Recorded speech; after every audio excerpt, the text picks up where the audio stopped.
November 11th, Route 23 South to Lake Buell Road. We needed to finish this small section of the trail in Massachusetts. It is only 1 mile out and back, but it has to be done. A cold front had come through, and the day was sunny, windy with fluffy clouds and cold. The trail started in this area that had a small tornado that had gone through this area about 10 years ago. There were lots of trees down, and several treetops were missing. Some new trees had sprung up here that have about 10 years of new growth. After a short distance, we entered a pine forests. Dave spotted a small old stone well off the trail. We went over and checked it out. We did not see any foundation in the area, such as remnants of a house or any sign of a house foundation. The trail crossed a small brook with a pretty area over a swamp with cattails and a mountain background with golden brown November foliage. We did not get any pictures because Dave had forgot the camera in the car. We reached a boulder area, and the rocks were covered in green moss. We sat down here and ate our lunch. It was a beautiful area. We continued our hike and arrived shortly onto Lake Buell Road. Like I said, it was a short section, but my hands were frozen in my gloves, so we were glad to be heading back to warm up in the car. We heard only a single bird while we ate our lunch today. November 12th, Sheffield Road South to Jug End Road. The trail started from the parking lot off of Sheffield Road in the town of Egremont. It was neat to see the Shays Rebellion Monument Field in a different season. We had done that section in July, so now the cornfield was gone.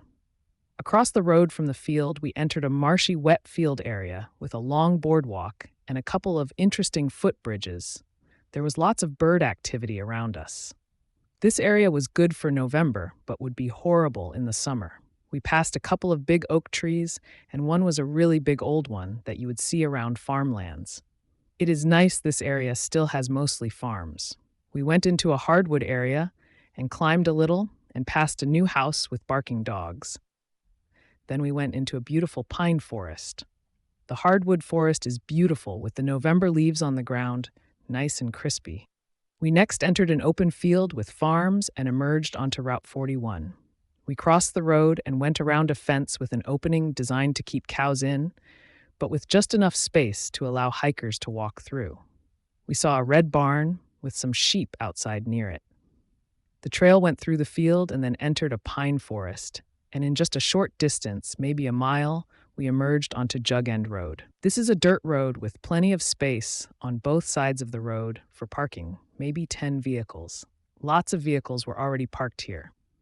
For some reason, I had imagined that this was a paved road. I guess because all the other roads near the trail were paved.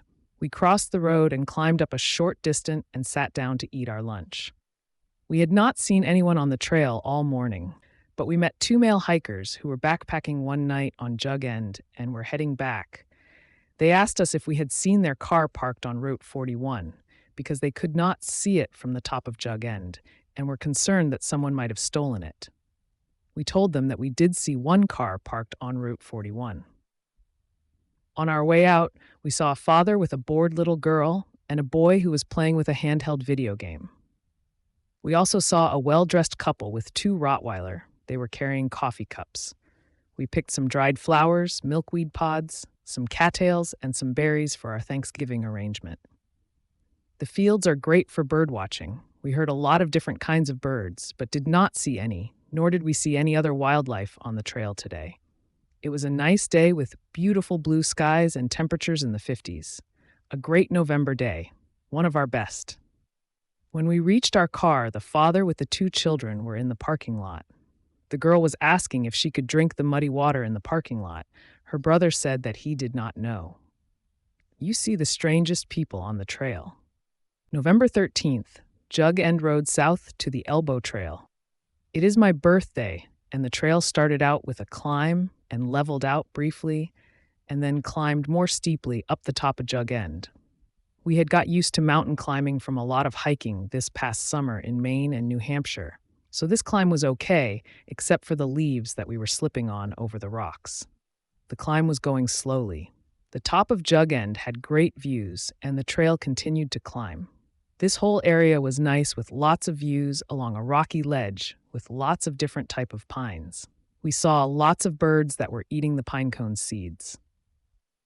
We continued to climb up to Mount Bushnell, except that there was nothing to mark the top, so we were not sure which of the tops Mount Bushnell was, because we kept going up and down different peaks. We had passed 2 male hikers coming from a 9-mile backpacking trip to Sages Ravine. They were really sweating, and their packs looked overloaded. Dave had twisted his ankle when we were almost to the Elbow Trail junction.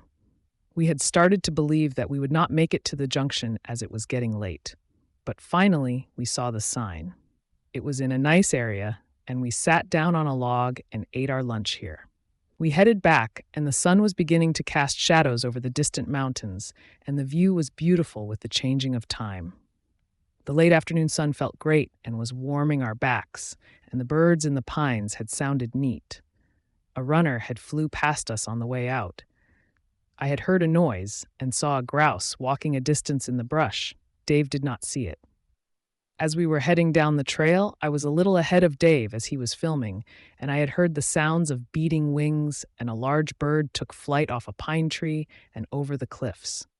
We also saw some large birds circling overhead, but we couldn't really tell what they were. It was a nice day, and now shadows hung over the valley below the top of Jug End. On the way to the road, we passed a couple heading north. They said that they had done 22 miles in 3 days, and that they had started the trail at Falls Village in Connecticut. They had a nice husky that had its own doggy pack. They were also taking it easy, going down the rock on the slippery leaves. It was a great day to spend my birthday on the AT. It was a beautiful Indian summer November day. We saw some wild turkeys crossing Jug End Road as we were driving back.